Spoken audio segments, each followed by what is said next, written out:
Hello everyone, I'm Heather. I'm back for a really quick chat. I always say quick and it's never quick, but one of these days when I show up really late to work, they're just gonna ask me not to come back. So one of these has gotta start being quick. Basically, I'm back for another really quick lunch break chat. As I'm on my lunch break, I'm eating some sort of weird vegan chili concoction that my husband has made. I also don't know what is in this. I don't really know what's in it. It just shows up in the fridge. And then because it's there, I know it's vegan. I just eat it. It's probably fine. Okay, so just do a quick chat about the things that I've read this week, what books I started, what books I'm going to read coming up, what books I finished, blah blah. Any thoughts? Hopefully good thoughts, because I was feeling a bit guilty about slagging off a book last week, but I'm gonna try to stay positive because one of the books I read this week has really helped me to be an adult. Boom. Okay. So the first one that I finished this week was Sal by Me Kitten. Holy shit. I loved this one, but also it blew my mind. Like, it's crazy. It's got some crazy stuff in it. So basically, these kids, right? It's a girl, she's about 13, and her little sister, about 10. They're in the woods. And the 13-year-old is sort of like opening up, showing you how smart she is. She's like read this SAS handbook. She's like watched loads of YouTube videos. She's Googled loads of things. She's retained all of it. Her memory is ridiculous. And she's just going like through like stuff she knows, So we're in such and such a place by a burn because so and so amount of germs in the water after so and so amount of time, and the SAS handbook, the number one thing is to stay focused on blah blah blah. Like, she's just railing off like crazy stuff, and you get sort of like lost in how this 13-year-old mind is just sort of railing off about surviving in the woods. And then she also starts talking about other things that are less mundane, but in the same sort of like mundane railing off of things. So it's as if I were to say, like, oh yeah, I had lunch and I really liked it. It was a sandwich. It was a cheese sandwich, and then the house caught on fire and we had to leave, and then we didn't have a house anymore. And then I was like, shall we have a coffee? Like that. Like, there's something up with the kid. So she said sort of early on she's quite severely dyslexic, even though she's really smart, and sort of loads of things in school have said, oh, you are really smart, but obviously like you have a serious problem, like she can't really write anything, her reading is really bad, blah blah. But also there might be like a bit of a social situation as well. I'm not sure if it's like a diagnosed social situation, maybe she's Asperger's or something, or if it's just to do with how her life has turned out and the things that she has had to deal with in her life, sort of being a grown-up really fast, and sort of being distrustful of people. So she's fiercely protective of her little sister, and she's had to do some crazy things at a really young age in order to protect her sister, and then you find out quite early on that that's why they're in the woods. They're not just on a fun trip. They've had to basically run away because some crazy stuff has happened at home, and the book starts from there being much less about this, really cute girl with this like mind that's like an incredible mango, and just takes all this information, to being something like quite dark. And it blew my mind, but I absolutely loved it. Like, I would recommend that to the moon and back, guys. That was so good. Sal by Me Kitten. Okay, anyway. Another one that I finished this week that I'm not going to really talk a whole hell of a lot about because I've already given it back to the library and it wasn't very good. It was If Cats Disappeared from the World by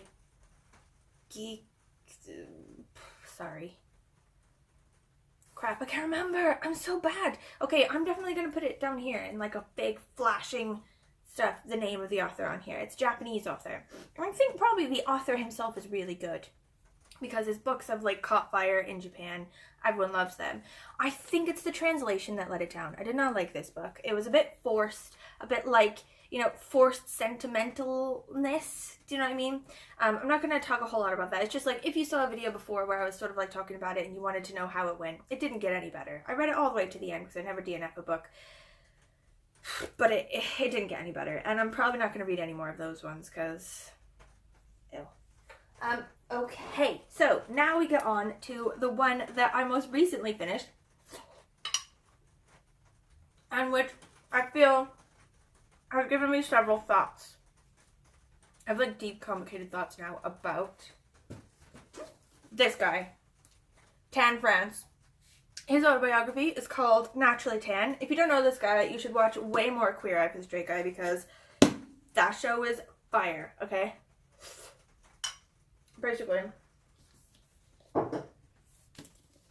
the new version of Queer Eye. So there was a version like in the 90s, like late 90s, early 2000s when I was in high school, on just sort of normal TV. And then now there's this new version that's on Netflix with a new group of people, new problems, new like people that they fix up or whatever. And the idea is they take these like straight guys and women, you know, and sort of assume that because they're straight they have no style and sort of give them makeovers, you know, like not only like giving them a new wardrobe, fixing up their house, like teaching them to cook stuff, blah blah, but also like making them feel better about themselves, because like quite a lot of the time they find that if they're not trying very hard with like their outfits or their clothes or their hair or like anything like that, it's like a lack of confidence problem, so they sort of build up confidence as well.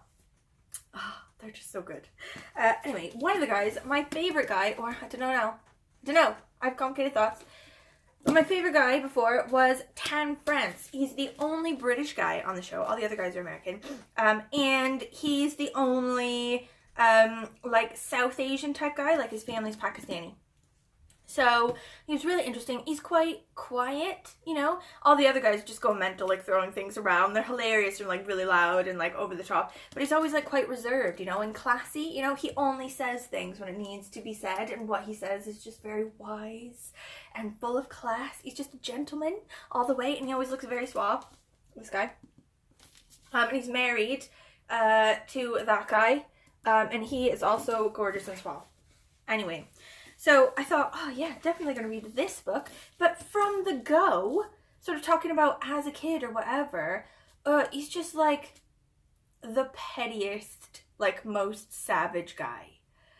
And like by the end of it, I think he sort of redeemed himself in my mind, because he had a lot of wise things to say about being an adult and like how you act at work, and like people who gossip and people who slag people off and people who like are sort of intentionally disruptive to a process, you know, like people who don't try their hardest at things to like do their best. I feel like that really spoke to me, and it's sort of like redeemed himself in my eyes. He is like a classy guy, really. He's like a gentleman, and he's wise and he's classy and restrained, you know. But just like the first half is just him being like hugely petty and savage just all the way through. And I was like, who is this guy? Oh, he's talking about like people who've tried to talk to him on Facebook, and he was like, no. Anyway, like, I don't know why it needs to be like that. Like, I understand people who are savage, like, for a purpose. Like, I feel like Greta Thunberg is hugely savage, but basically because my goal in life is to make people realize how stupid they're being, you know, so she's got to be like, you are stupid. But I feel like Tan France, in all, like the vast majority of the times that he was really savage to someone in this book, it was just completely pointless.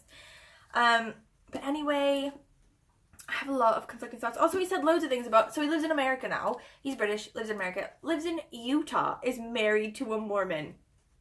Weird. Like, gay Pakistani British guy married to gay American Mormon in Utah. And he's saying loads of things about like the difference between America and Britain that I have basically spent the last 10 years convinced of the opposite. So he was saying like, he said British people are more like actively aggressive and like in tune with their emotions, whereas Americans are more like passively aggressive and like averse to like expressing themselves. And I would have sworn up and down for the last 10 years that that's the exact opposite. And I feel like it might now be just regional. So he comes from like a northern place in England, like a northern England city, which is probably quite, I don't know, if I think about it culturally, like my mother-in-law is from South Yorkshire. And if I think about like what it's like when I go and visit there and sort of her family and stuff, I guess they might be sort of more direct than the average British person. And he's moved to Utah amongst Mormons. And I guess, like, I'm from, like, a big Catholic family and also, like, a military community and, like, sort of the West Coast and stuff like that. And maybe we are sort of more actively, like, engaged socially. Like, I think more like abrasive and like actively aggressive maybe is the word, whereas people maybe like Mormons in Utah are a bit more like polite and like a bit, you know, oh well, you know, you could leave the dishes in the sink, but like I sometimes try to like make sure they're washed all the way every day, but like you don't have to do that, it's just something I do and maybe you could do if you wanted, you know, like that. Anyway, super interesting. If you're into Queer Eye, I'd say definitely read it because I learned loads of stuff about Tan France, and then I went through and watched loads of them again because he sort of mentions parts like, oh, in the first episode when we met this guy, I was feeling really nervous, so I said blah, blah, blah, and then they were like, you can't say that anymore, blah, blah. So, anyway, that was really good. What's my time like? Woo! Girl. I'm gonna get fired one day. I only have 20 minutes to finish this video, eat this food, get on my bicycle, ride back to work.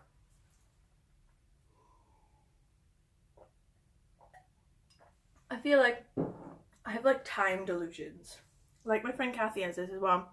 She calls it like time dysphoria or something. Like you look at a block of time and go, you know, that's big enough for this amount of doing stuff. And then everyone else looks at that amount of time and go, that's basically the amount of time you need for a poo. Like, that's all that's gonna fit in that amount of time. Like, are you ridiculous?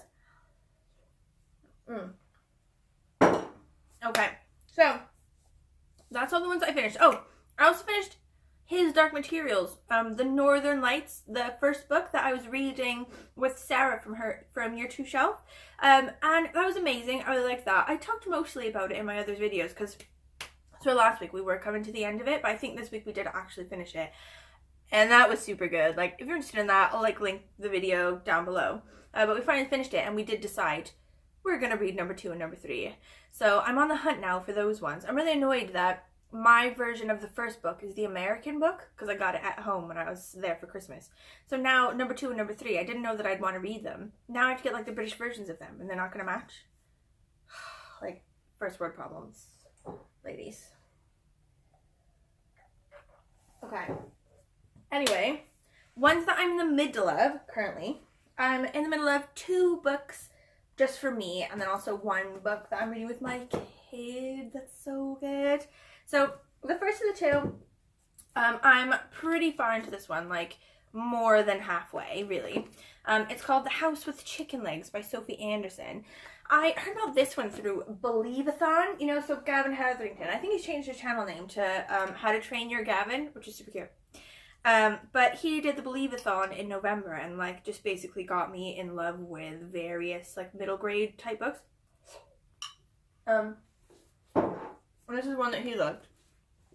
There's also another one by the same author that he was recently talking about on his channel. I think it's like The Girl Who Speaks Bear, or something like that. But I didn't really know anything about the folklore that this is based on. It's based on sort of the Baba Yaga legends in Russia and like Slavic sort of culture, about sort of like an old forest crone, like a sort of witch woman or whatever.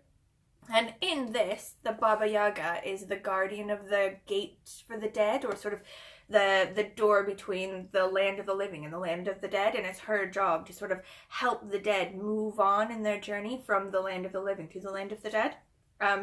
And she has a granddaughter. So the little kid, her parents died, and it's just her grandmother, the Baba Yaga, and her living in this house. And it's like a magic house, Baba Yaga's house, which apparently in folklore and in this book has chicken legs, and it just gets up and moves whenever it wants to. So it, like, she'll just be in one place and she'll be really excited about getting up the next day and like playing on the beach or whatever. But then in the night she feels the chicken legs go up and she's like, oh damn it. And then it'll just sort of drop them in a desert with no water or whatever.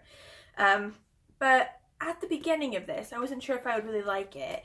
But as it's getting on, we have found out some twists and some turns about like where this girl has actually come from, what her actual life has been like, what her actual family history is. And basically she's sort of getting more into how she doesn't really want to be a Baba Yaga. The whole story basically is about her fighting against her destiny.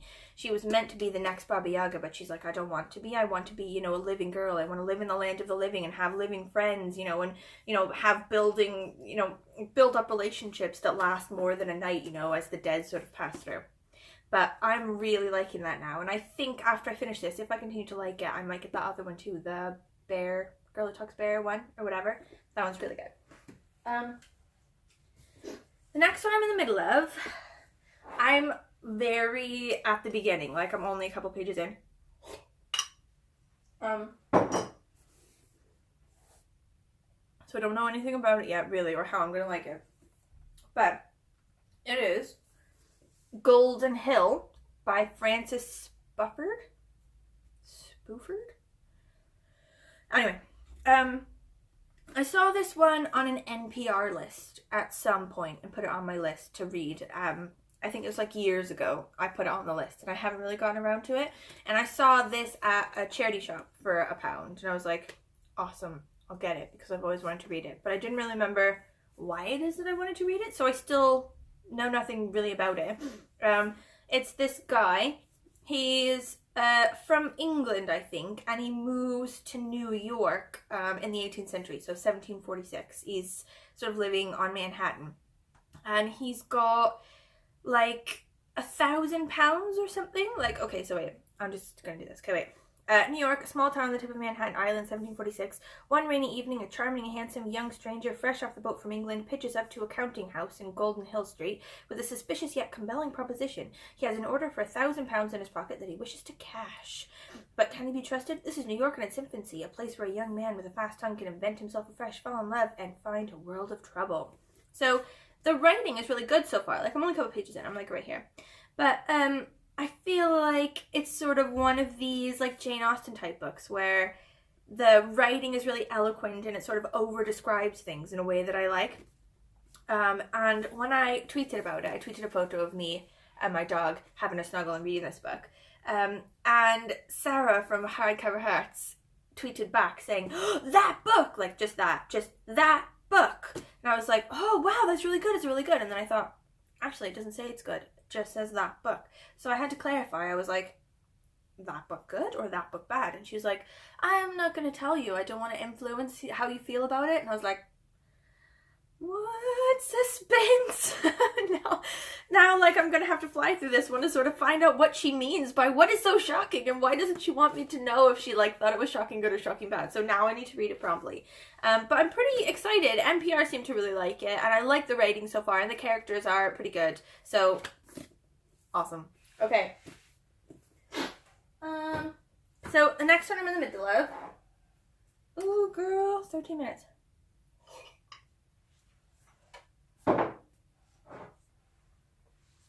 How's my rocking chair, by the way? Do you love this new chair? You're loving it, right?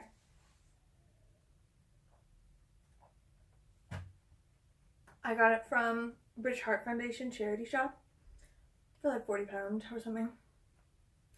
It's amazing. I also got a cat pillow to go on it. That's right. You're jealous. Don't make it weird.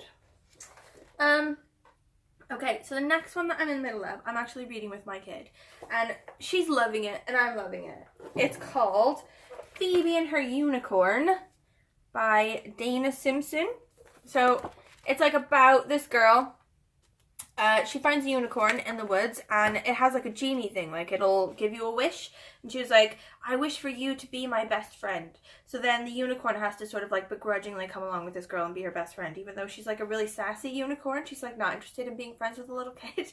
So it's a really like savage, sarcastic unicorn and a little kid who's like really like overly confident and hilarious and really energetic and has loads of ideas and like a really big imagination, and they play together and they do stuff together. And she got this nemesis at school named Dakota who she's always trying to like use her unicorn against, but it's like really witty sort of dialogue and really sort of funny like one-liner punches in the dialogue. So I think that my kid, who's only just gonna be 5 soon, I don't think she fully understands like the witty sort of things going on, But she really likes the pictures, and she likes that there's a little girl on a unicorn. She likes the idea of a unicorn that belongs to a little girl and has to be best friends with a little girl. She's always asking questions about, like, oh, what are they, what are they going to do now? Is she doing that because of this? Blah, blah. And I think that she likes that I think it's funny as well. Sort of, it's got, like, some adult, or not adult humor, because that makes it sound, like, really kinky. But, like, humor for older kids, and I get it and I laugh, and I think that she likes when I laugh. She sort of looks at me and then laughs, and she's like, oh yeah, okay, that's funny. But yeah, that one's really good, especially if your kid is like 8 or whatever, or if you're just 32 and think that stuff like that is funny, like me, because I probably wouldn't have read this without my kid, but after a couple pages in, if Aaron was to say I don't want to read that anymore, I would finish it because it's funny. Okay, so now, just quickly, sorry if you can hear the rain, it's a bit loud. I think it's actually hailing, which is the problem. Woo! My hair is not ideal. Okay, so, Liz Schubert is someone whose channel I found recently, and I've been watching quite a bit of that, and when I sort of made a video ages ago about liking Tony Hillerman, he does like loads of books like, what's it? Oh yeah, Coyote Waits. It's got like Jim Chi and like Joe Leaphorn, these detectives on like a native reservation in Colorado and sort of New Mexico and stuff. And I said like how I really like them. There's a gazillion of them. They're all in a series. And she said she also likes them. Like in a comment below the video, she was like, oh, I love those. Another one I love that's similar to it is the Longmire series. And I was like, pardon? So I watched a video of hers. I'll link that below. Where she says about the Longmire Mysteries by Craig Johnson. So I think the first one is called The Cold Dish, and I did put that one on hold at my library because I was like, I might as well start with the first one. But then I found this one at the library called My Other Name. It's in the same series, just further along, and I think I might start with that one. It looks better, and also I'm hoping it's like the Tony Hillerman ones. Like with those ones, it has all the same characters, but it doesn't really build that much on each one, so you could just pick them up in the middle, and actually the ones in the middle are the best ones anyway. So I think I might just start with this one anyway. And I see that it's on A&E, which is a channel back home that I don't get here. I don't even get it at home because it costs money and I'm poor. But I saw on her one, Liz's one on her channel, it said Netflix. Say what? It's coming to Netflix. So I'm going to have a definite like stalker situation with that. But this book itself, it's sort of like about this like main guy in the West, and he has sort of adventures in the same way as the ones in Tony Hillerman. He says, Sheriff Walt Longmire sinking into a High Plains winter discontent when his former boss, Lucien Connolly, asks him to take on a mercy case outside his jurisdiction. Ooh. Detective Gerald Holman of neighboring Campbell County is dead, and Lucien wants to know what drove his old friend, a by-the-book lawman with a wife and daughter, to take his own life. With the clock ticking on the birth of Walt's first grandchild in Philadelphia, he enlists the help of Undersheriff Vic Moretti, Henry Standing Bear, and Gillette policeman Corbin Doherty, and Gillette policeman Corbin Doherty on looking for answers reopens Holman's last case. Before his mysterious death, Detective Holman was elbow deep in a cold case involving 3 local women who'd gone missing with nothing to connect the disappearances. Or so it seemed. The detective's family and the Campbell County Sheriff's Office beg Walt to drop the case. An open and shut suicide, they say, but there's a blood trail too hot to ignore. And it's leading Walt in circles, from a casino in Deadwood to a mysterious lodge in the snowy Black Hills of South Dakota to a band of international hitmen to a shady strip club, back again to the Campbell County Sheriff's Office. Digging deeper, Walt uncovers a secret so dark it threatens to claim other lives before the sheriff can serve justice, Wyoming style. So it's sort of similar in that it's got like elements of like the reservation and like native legends and stuff like that, like a Western lawman.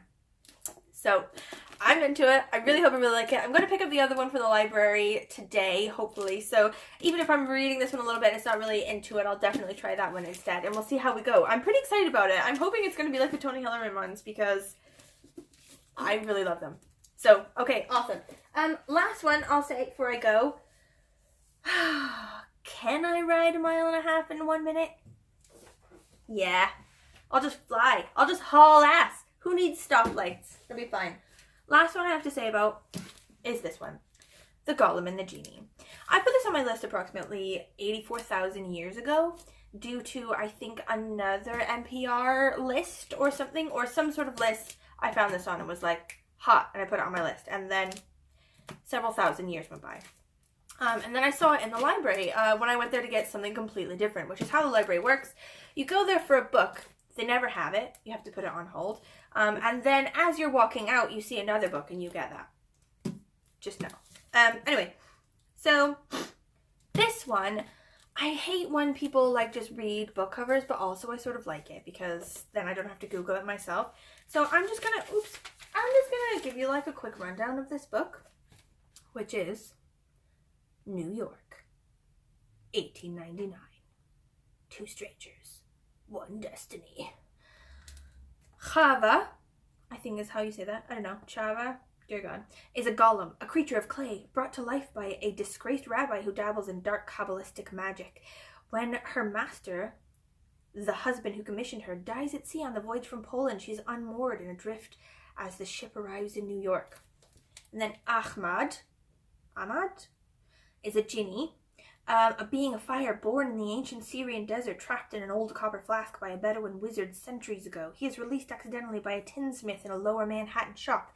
Though he is no longer imprisoned, Ahmad is not entirely free. An unbreakable band of iron binds him to the physical world.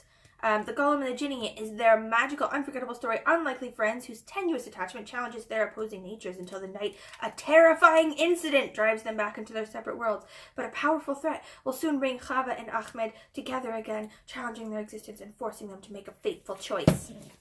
I remember like reading a review of it where everyone was like, this is absolutely the best. And you know, it sounds fire to me in the description, so I'm gonna give that a go. It's quite a biggie, quite a hefty effort. So, also, I've got the 2 books to read, and then also I've got that other one, and the one I'm going to get from the library. So, I'm probably going to have to renew this. If they don't let me renew it, I don't know. They'll probably let me renew it.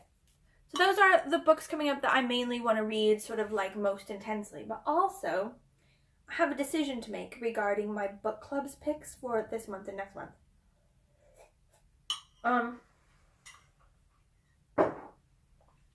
had a bit of a rant last week, so I apologize for, about the book club pick for January, which was Animal Farm. I'm fine with literature that's like heavy and solid and important in the world, but also things I read in school I'm never really going to be okay with rereading. So I was going to say to the club, I was going to be like, guys, do we have a plan again? Like, our original plan for, like, the books that we read was going to be this. And I was really cool with that plan. It was, like, everyone's favorite books on a list. I'm going to go through them.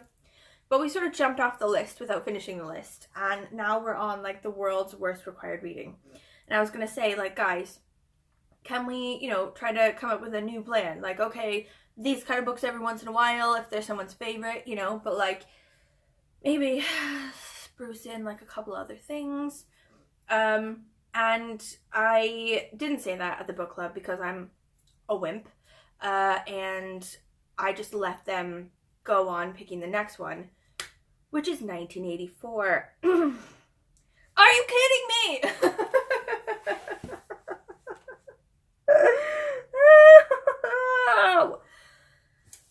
No! So now I have to decide. Should I go to the meeting for 1984? Should I read the book? I'm definitely not going to read the book. Okay, if I go, it's going to be because I read it about 8,000 other times in school. And the other one, I think, so that one's from March. The one from February is the BFG. Okay, I love a bit of Roald Dahl. He's from Cardiff. I live in Cardiff. I feel a connection to him. You know, he was Welsh. My kid speaks Welsh. She has a lot of Roald Dahl in her room. I'm very for Roald Dahl. I've read all of them a million times. But again, I've read that a million times. Everyone has read it a million times. It's, you know, we all had to read it in school. Like, younger school, yeah, but still school. Come on. Like, let's guess. I've got to decide now. BFG in 1984 and then go to the meeting. Should I read them again? Should I not read them? Also, I need to just grow like a big, heavy pair of balls. Do you know what I mean? I just need to grow some brass balls and just say, guys, can we have a light discussion about where our book club is going and how we pick the books? Because once somebody goes, let's read this, and then everyone goes, oh yeah, okay, no one's gonna be like, I'm gonna quit the club. Like, we're just gonna go with it, aren't we? We're just gonna be like, yes, I am for that, because no one wants to act a dick. Okay, just a minor thing. Probably no one from the book club will watch this, but if you do, I'm really sorry, and I love you. I do, and we'll talk about this. We'll have a discussion. We'll have a light discussion about the book club and its directions, and then we will all be better for it, I feel. Right? That's how I feel. Also, this guy in work who I borrowed loads of books from. I borrowed Child 44 from him. And also I borrowed Homer and Langley, which I'm really excited about, and he said they were really good. But he now has a new job and is leaving at the end of the month. So I thought that I would have quite a while to read those, but now the deadline has been moved up. So I'm gonna have to get to those very soon as well. It's gonna be a very panicky, intense reading month, I think, for me.